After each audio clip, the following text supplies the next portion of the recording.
This is an extremely valuable visualization here, which gives you a lot of information on one particular graphic. So let's go ahead and dig down into it. First and foremost, let's talk about these filters at the top.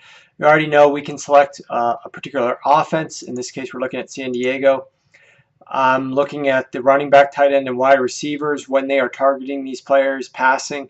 We're looking at all weeks, all downs, all yards to go until you get a first down, and we're looking at all field zones. So you can obviously filter by those parameters. Here we're looking at the passer rating when the player was targeted. So in this particular case, you can see that Danny Woodhead led the San Diego Chargers in terms of when he was targeted. You can also see where he was at his best when targeted. So for example, Stevie Johnson is a great example here.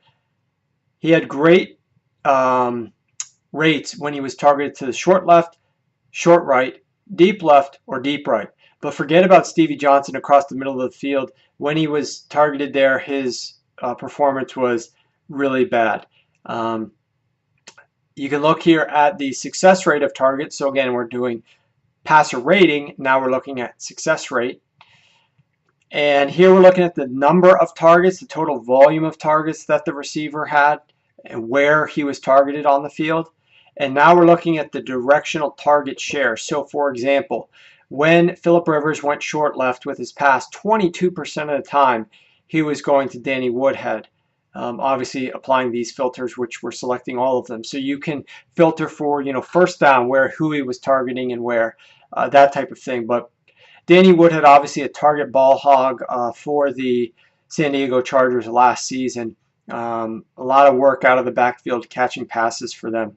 So, but you could see where he was utilized the most or the least on the football field. Antonio Gates utilized a lot across the middle of the field. 21% of the targets were short middle.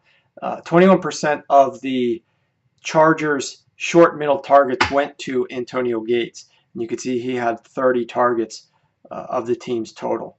And so there's a lot of good information on this one-stop shop for you to find out where guys were utilized, how often they were utilized, and how well they performed when targeted in those specific field zones.